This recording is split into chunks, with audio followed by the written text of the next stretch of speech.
Hey, Chris Jenkins, credentialed member of the media, covering the Carolina Panthers for Charlotte Vibe, aka Man of the People. I love working for fans of the Carolina Panthers, and now's one of the best times to be a fan, right? A lot of excitement this offseason as we had the #1 draft pick, got Bryce Young, and there's lots of optimism. So I want to start off by thanking all those that have subscribed and encouraging those to continue to subscribe, because the bigger we grow, the more that we can have people on the show. More players want to come on the show, so please consider doing that. This week, not any on-field player availability for media, that is. They were practicing, but next week they will return. Well, the media will return to the field, and I'll be able to bring you some more good video and photos that you won't see anywhere else here on Charlotte Vibe. So please continue to keep that in mind as I ask you to subscribe to this YouTube channel. So I already see we got a like. That's good. So definitely every video, I want you guys to please get in the habit of just hitting that like button. It helps the YouTube algorithm show my video to other Carolina Panthers fans, which is another way to help us grow. All right, so today we had a chance to speak with a couple of coaches, and we're just going to take the highlights from that, share those with you. We had a chance to speak with Josh McCown, as well as the wide receiver coach. Josh is the quarterback's coach, and then Shawn Jefferson is the wide receivers coach, and we're going to share that with you. But first, before we get into that, got some other stuff to share with you guys, like a few transactions that took place today with this Carolina Panthers team. And so I'm going to go ahead and bring them up. Not before I go and say what's up to Donna B. Carolina Panthers for life, keep pounding, let's go. So she is obviously a person that is excited about this upcoming season, along with myself. I haven't done it yet, but I'm already looking at some flights to get some tickets to make sure I'm there covering the games, bringing you all the coverage that you love, that you want, that you need. All right. Let me go ahead and bring up this other screen here. Let's go and talk about a few transactions that have happened for this Carolina Panthers team. We have two transactions that have taken place. Waived quarterback Jacob Eason. And I'm just going to stop there for a second. Jacob Eason. I don't remember exactly what game. It might have been the LA Rams game. Probably should look this up before I talk to you guys. But I just want you to think about how far this team has come in such a short period of time. Do you remember when we played I'm going to look it up to make sure before I misquote myself, but I really think it was the Rams game, because I think P.J. Walker got hurt right toward the very end. Yes, it was the LA Rams game, okay? P.J. Walker got hurt toward the end. He'd only had 60 yards passing at that point in the game. And then who comes in? Jacob Eason. And at first, for a split second, everybody's like, oh my goodness, we're down to like the fourth-string guy. Matt Corral's out. Baker Mayfield's out. P.J. Walker's out. Send Jacob Eason out there. And he goes 3 for 5 for 59 yards. So he almost, in like, it might have been one possession, gets what P.J. Walker had the entire game. And people are like, hey, what about Jacob Eason? He could be the solution. Like, we've come that far from when we had people actually talking about Jacob Eason because he had a good series to now we have the #1 draft pick, quarterback Bryce Young. And certainly there's no doubt about who I think I'm in agreement with, quarterback Bryce Young should be our guy. So anyway, I diverse. Is that the right word? I don't even think that's the right word. I digress in talking about that, and want to let you know that quarterback Jacob Eason has been released from the Carolina Panthers. We also had one other transaction today. That was wide receiver Preston Williams. He was released. So moments ago, we were at our 90 mans, which means the roster was completely full. We're now down to 88, which means we have 2 open spots. I'm sure there's some rhyme or reason behind that, why you release those guys and you haven't signed some other people. So anyway, that move was made, and we're down to 88. So now let's go ahead and get into it. First up, Shawn Jefferson, wide receiver coach for this Carolina Panthers team. These guys were able to give us a little bit of insight, not too much because they're still learning things themselves. A lot of this staff is still brand new and they're just getting used to working together as a staff, let alone working with the players on things. But Coach Jefferson was asked about the development of wide receiver Jonathan Mingo, our second-round draft pick, and what he has seen out of him so far. Early impressions with this kid is he was everything that we thought during the interview process at the combine and here on the 30 visit. He's intact. He's very mature for his age. Very, very smart. He picked things up well. He's a fast processor. So everything right now that we saw throughout the whole process is on par with what we're seeing. Again, this kid is a self-starter. He's tough. He fits our offense perfect. And I'm excited for this kid, and he is too. He's one of those kids that he can't get enough. Late nights and stuff like that, he'll give a call, give you a text like, "Hey, I need to go over this real quick." And he wants to know. And then one of the things that we talk about in our room is find out before you get found out. You know what I'm saying? So he's doing a lot of finding right now. So the sky's the limit for this kid. I'm just blessed to be working with him. I really like that.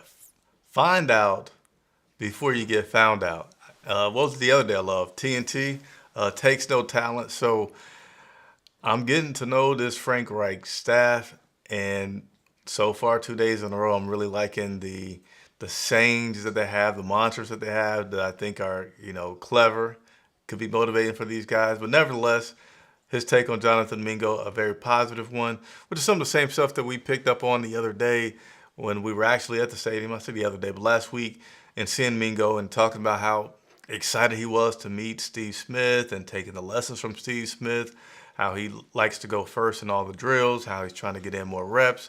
So, certainly that doesn't guarantee success, but that's something that you like to see, right? You like to see these players, especially the new ones, knowing that they need to get up to speed, wanting to see them contribute, how much time that they're putting into it, and some positive comments, nevertheless, from Shawn Jefferson on Mingo.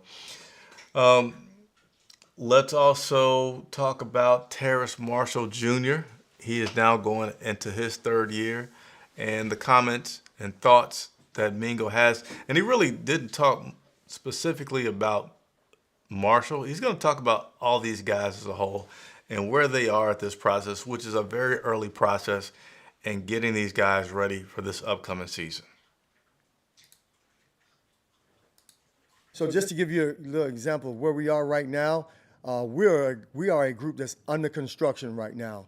Okay, we're under construction. That means everybody. We're under construction right now. We're trying to get the offense implemented and everything like that. So right now we're in the building process. We're in the land clearing process of this phase here. So we're through clearing the land right now. We're trying to, what I'm saying, planting the seeds of the offense and trying to get this thing up to snuff. So what we're doing, we're just trying to set the base foundation of our offense and what we're going to be in that receiver group. So right now, everybody's right now, we're in learning mode, and they're trying to get used to what we want them to do for us, an offense and everything like that. But I can tell you this, he's a skilled receiver, and I'm happy to be coaching him. I'm looking forward to his future going forward. So skilled receiver and Terrace Marshall Jr., but like he said, hey, right now we're in the land clearing. We're early stages of getting these guys familiar with just even being a pro. Because, again, last week was just rookies. This is the first week with the rookies and the veterans. And everybody's just getting used to one another, getting their footing. And they can't really say what a guy is capable of yet because they hadn't got really to that kind of challenging part of practice. Frank Wright told us last week that this week alone, they're still installing stuff. They still don't even know all the plays. This week, the Panthers were going to be spending time installing their third down plays. So lots more to go, lots to learn. But as things continue to be at a point where now we can really evaluate these guys on what they're doing versus their opponent, versus their other teammates, versus other teams, probably some joint practices that are going to be announced, then I'll be able to share that with you and we'll be able to get into some deeper analysis. Donna B, I gotta share this comment that she put on here. I just pray for a winning season. Have my Victory Monday shirt on standby. I love it. Some of y'all still have some of the shirts from, I guess, at this point, about 2 years ago that I was doing to support the channel. We're going to be doing something different this year. We're going to get started with subscriptions. We're going to have some special content. So be on the lookout for that. Need your support, want your support. Help us continue to be independent media and do what we do. Why can't I show this? Trying to show something on the screen that I can't show. Nevertheless, something furthermore that Coach shared about this wide receiver group and about, it's almost like an extension of the offensive coordinator in terms of his thoughts, is that he wants all of his guys to be able to play all the positions. I don't get into too much technical talk. If you guys want me to, maybe that'd be something I'll do in the subscription section, having tech talk, XYZ receivers. But he wants all these guys to be able to play all the positions. He doesn't want Marshall to come out there and you say, oh, he's playing an X position, so I know I could expect this. He doesn't want Mingo to come out there, he's only going to be wide out type of thing. He wants them to be able to play all the positions, which will help keep the defense on their heels. And that's a common theme that I'm starting to hear from all these coaches is they want a lot of flexibility. They want a lot of possibilities because they know the more possibilities, then the more you can put that defense on the heels. But on the flip side, that requires more unique players. That requires smarter players. That requires really skilled players to be able to give so many different looks that you can do that. So we'll see how that continues to play out. That's what they want. I think that's a good goal to have. The more options, that certainly gives you some more opportunities to win some ball games. And lastly, he mentioned that Shawn Jefferson, the wide receiver coach, he wants some guys that you don't have to kick their butts every day to get in there and get motivated. He wants some self-starters. He wants some motivated guys. He knows you're going to have to push these guys sometimes, but if he finds that he has to push you a lot, that's just not what he wants. So interesting to hear them say that because I feel like that means we won't have too much rift-raft. Not that we've had it, but we won't have too much from the wide receivers in that group if they're not working their butts off. Next up, quarterback coach Josh McCown, and talking about Bryce Young. And one of the things that I asked Bryce about was him getting up to speed and how much work he's doing. He wasn't really specific, but Josh McCown was asked today about that. How much time has he been able to spend with Bryce? And he says, hey, as much as I'm legally allowed to spend with him. But here's a little bit more on him with Bryce Young. It's clear every time we step into a meeting with him, it's clear that he's taken the material, whatever was presented the day before, he's taken that and he's spent time with it at home. And he's digested it and he comes with questions. And that's what a pro does. He comes with questions. He's got great questions, very insightful, a lot of times well beyond just what a rookie would ask. And so that's encouraging. And that expedites the process for us meeting-wise because we can get to some, second, third, fourth level type answers, which are encouraging.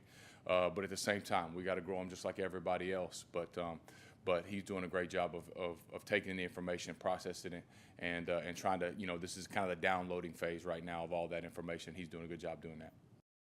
So we're just taking things bit by bit, and Bryce has been, spoken about highly in terms of his intelligence, and Josh verified that, yeah, he's learning stuff quickly.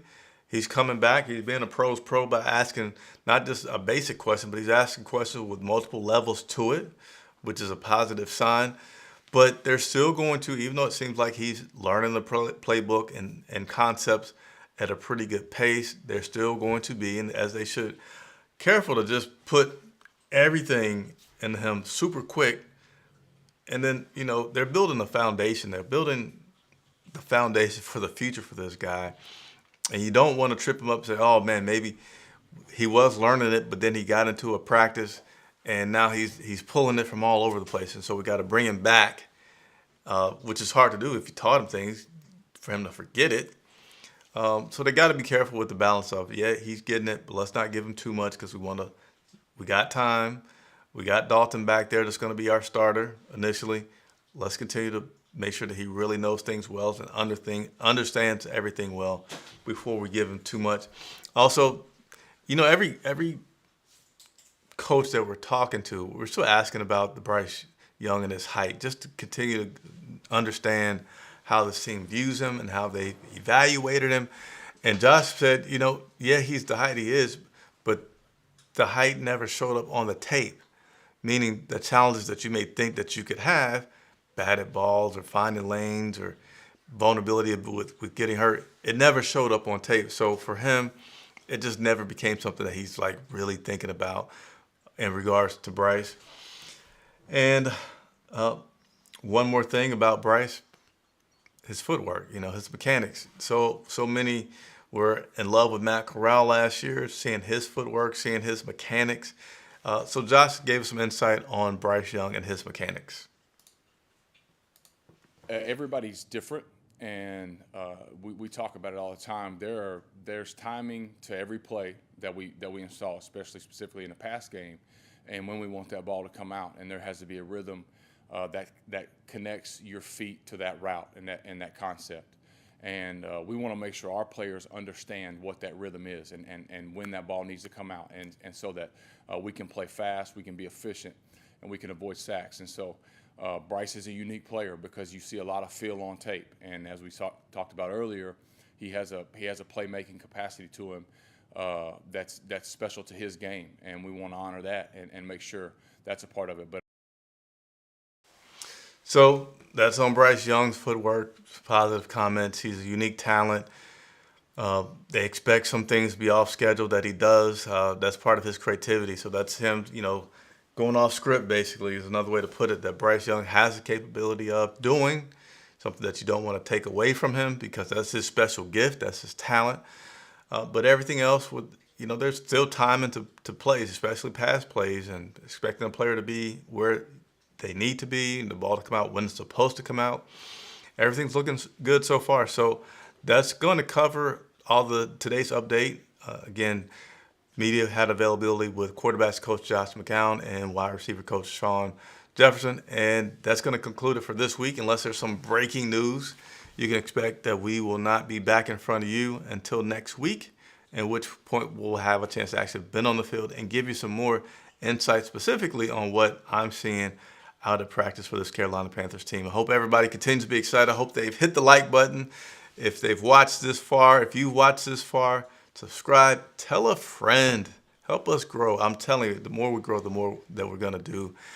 Got some exciting stuff that we're putting together. Each year something's new, something's better.